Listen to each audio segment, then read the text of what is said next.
नमस्कार दोस्तों, राशि चक्र चैनल में आपका स्वागत है। दोस्तों, आज हम लोग नवंबर 2022 का संपूर्ण राशिफल के बारे में जानने वाले हैं और राशि है मकर। तो मकर राशि के जातकों के लिए नवंबर का महीना बढ़िया रहने की संभावना है। आपकी आमदनी बढ़िया रहेगी, जिससे आप अपनी इच्छाओं की पूर्ति कर पाएंगे और आपकी महत्वाकांक्षाओं की पूर्ति भी होगी। कोई पुरानी लंबे समय से अटकी हुई इच्छा भी पूरी हो सकती है, जिससे इस महीने आप काफ़ी खुश नज़र आएंगे। हालांकि आप अध्यात्म और ध्यान के मार्ग पर भी आगे बढ़ेंगे। आप किसी संस्था को दान देने का विचार भी कर सकते हैं। विरोधियों पर आप भारी रहेंगे। नवंबर का यह महीना आपके जीवन के लिए कैसा रहेगा और परिवार, करियर, स्वास्थ्य, प्रेम आदि क्षेत्रों में आपको कैसे फल प्राप्त होंगे, यह जानने के लिए कृपया ये वीडियो पूरा देखें।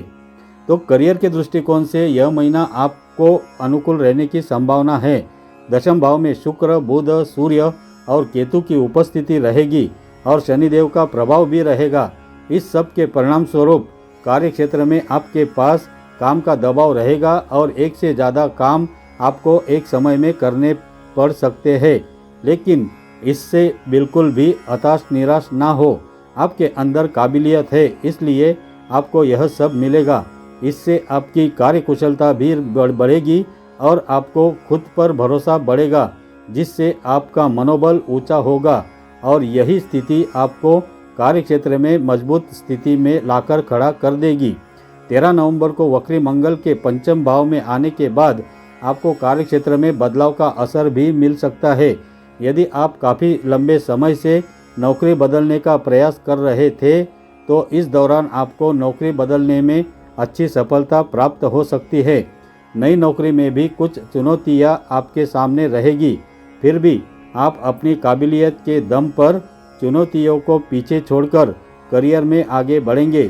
शुक्र, बुध और सूर्य के एकादश भाव में चले जाने से आपके वरिष्ठ अधिकारियों से आपके संबंध अच्छे रहेंगे और सरकारी क्षेत्र से भी लाभ मिलने की संभावना बनेगी। यदि आप कोई सरकारी अधिकारी है तो यह महीना आपको तबादले के साथ साथ अच्छा प्रमोशन भी दिलवा सकता है। यदि आप कोई व्यापार करते हैं तो महीने की शुरुआत अच्छी रहेगी। सप्तम भाव पर शनि महाराज की पूर्ण दृष्टि आपको अपने काम को आगे बढ़ाने के लिए निरंतर प्रयासरत बनाएगी। आप हर रोज़ यह प्रयास करेंगे कि आज कुछ अच्छा करें और अपने काम को और बढ़िया बनाएं। इससे आपको लाभ होगा और आपका बिजनेस चल निकलेगा। यदि आपकी आर्थिक स्थिति की बात करें तो बृहस्पति महाराज पंचम भाव में बैठकर नवम और सप्तम तथा एकादश भाव को पूर्ण रूप से देखेंगे। इसके परिणाम स्वरूप आप धन प्राप्ति के लिए प्रयासरत नजर आएंगे। आपकी हर इच्छा पूरी होगी। छठे भाव में बैठे मंगल महाराज द्वादश भाव को पूर्ण दृष्टि से देखेंगे, जिससे खर्चों में कमी आएगी और आप आर्थिक तौर पर अच्छा महसूस करेंगे। महीने का उत्तरार्ध ज़्यादा अनुकूल रहेगा, क्योंकि बुध, शुक्र और सूर्य के आपके एकादश भाव में आ जाने से आपकी आमदनी में अचानक से बढ़ोतरी हो जाएगी और आप बड़े खुश नज़र आएंगे। हो सकता है कि एक से ज़्यादा माध्यमों से आपके पास धन का आगमन होने लगे। वक्री मंगल भी पंचम भाव में बैठकर जब एकादश भाव को देखेंगे तो आपकी आर्थिक स्थिति में 4 चांद लगाएंगे। इस प्रकार यह कहा जा सकता है कि यह महीना आपकी आर्थिक चुनौतियों को दूर करते हुए आर्थिक स्तर पर आपको मजबूती प्रदान करेगा। यदि आप नौकरी करते हैं अथवा व्यापार, दोनों ही क्षेत्रों में आपको लाभ होगा और आप आर्थिक तौर पर प्रबल स्थिति में जरूर आ जाएंगे। स्वास्थ्य के दृष्टिकोण से देखें तो कोई बड़ी समस्या नहीं होगी और महीने का उत्तरार्ध ज़्यादा अनुकूल तरीके से व्यतीत हो जाएगा और आप खुद को चुस्त दुरुस्त महसूस करेंगे। फिर भी आप अपने शरीर को समय नहीं देंगे और आपका रोजाना का तरीका थोड़ा सा अव्यवस्थित हो जाएगा, जिससे शरीर में मोटापा बढ़ने की शिकायत हो सकती है। आपको ज़्यादा तले भुने भोजन के प्रयोग से बचना चाहिए। यदि आप ऐसा कर पाने में सफल रहते हैं तो आप खुद को तंदुरुस्त बना सकते हैं। प्रतिदिन थोड़ी बहुत एक्सरसाइज या फिर सुबह की सैर अवश्य करें। प्रेम और वैवाहिक जीवन। महीने की शुरुआत प्रेम जीवन के लिए सामान्य रहेगी और आप सामान्य तरीके से अपने प्रेम जीवन को जिएंगे। प्रेम संबंधों में गर्मी रहेगी और एक दूसरे के प्रति प्रेम का भाव रहेगा। 11 तारीख को शुक्र के एकादश भाव में जाकर पंचम भाव को देखने से प्रेम संबंधों में बढ़ोतरी होगी। एक दूसरे से नज़दीकियाँ बढ़ेगी और दूरियों में कमी आएगी। आप एक दूसरे के साथ अच्छा वक्त बिताएंगे और खुशी भरे पलों का भरपूर लुत्फ़ उठाएंगे। एक दूसरे के साथ घूमने फिरने जाने के भी योग बनेंगे। इसके बाद बुध के 13 तारीख को आपके एकादश भाव में आ जाएंगे तो आपके प्रेम जीवन के लिए और भी अच्छा होगा। आपके बीच काफ़ी बातें होगी और अपने मन की बातें एक दूसरे से साझा करके दिल को हल्का करेंगे। रिश्ते में एक दूसरे पर भरोसा बढ़ेगा। 13 तारीख को वक्री मंगल आपके पंचम भाव में प्रवेश करेंगे।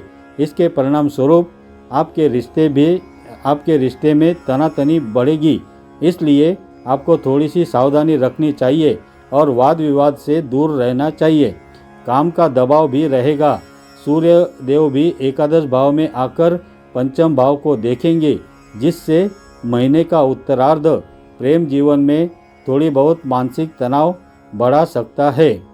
यदि विवाहित जातकों की बात करें तो पूरे महीने प्रथम भाव में बैठे शनिदेव की दृष्टि सप्तम भाव पर रहेगी, जिसके परिणाम स्वरूप आप और आपके जीवन साथी के मध्य में एक अनुशासन सा रहेगा।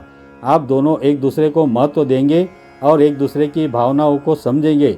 बृहस्पति महाराज भी पंचम दृष्टि से सप्तम भाव को देखते रहेंगे। इसके परिणाम स्वरूप रिश्ते में समर्पण और प्रेम की भावना बनी रहेगी। दाम्पत्य जीवन को बनाए रखने के लिए अच्छा प्रयास करेंगे और घर का माहौल भी सकारात्मक हो जाएगा। आपकी संतान के लिए यह समय मिश्रित परिणाम लेकर आएगा। वह अपनी शिक्षा अथवा करियर में अच्छा प्रदर्शन करने में कामयाब रहेंगे। यदि आपके पारिवारिक जीवन की बात की जाए तो दूसरे भाव के स्वामी शनि महाराज पूरे महीने आपके प्रथम भाव में रहेंगे। परिवार के लोगों का पूरा सहयोग आपके साथ रहेगा। आपके कुटुंब में किसी तरह की समस्या रहने की संभावना दिखाई नहीं देती है और यह महीना आपके पारिवारिक जीवन के लिए अनुकूल रहने वाला है। परिवार के लोग आपस में समरसता रखेंगे और एक दूसरे का सहयोग करेंगे, जिसके परिणाम स्वरूप पारिवारिक स्थिति में सुधार होगा। चौथे भाव में राहु महाराज उपस्थित है और उनके ऊपर सूर्य बुध शुक्र का प्रभाव है। इस कारणवश पारिवारिक जीवन में कुछ तनाव बढ़ सकता है और कुछ हलचल रहेगी। एक से ज़्यादा लोग आपके घर में आ सकते हैं और घर में अतिथियों की चहल पहल से थोड़ी रौनक रहेगी, जिससे कुछ समय के लिए स्थिति अच्छी रहेगी। महीने के उत्तरार्ध में सूर्य बुध और शुक्र के एकादश भाव में जाने और मंगल के पंचम भाव में आ जाने से पारिवारिक जीवन में थोड़ी शांति आएगी। तनाव में कमी होगी और आपसी संबंध मधुर होंगे। तीसरे भाव में वक्री बृहस्पति अपनी ही राशि में होने से भाई बहनों का पूरा प्रेम और साथ मिलेगा और घर में उनकी उपस्थिति अच्छी रहेगी। उपाय है, शनिवार के दिन महाराज दशरथ कृत शनि स्तोत्र का पाठ करें। चींटियों को आटा और पक्षियों को अनाज जरूर डालें। शिवलिंग का जलाभिषेक करें और शिवलिंग पर अक्षत जरूर चढ़ाएं। तो दोस्तों, अगर ये जानकारी आपको अच्छी लगी है तो कमेंट ज़रूर कीजिए और अगर ये वीडियो आपको पसंद आया है तो इसे लाइक कीजिए, शेयर कीजिए और अपने इस चैनल को सब्सक्राइब जरूर कीजिए। धन्यवाद।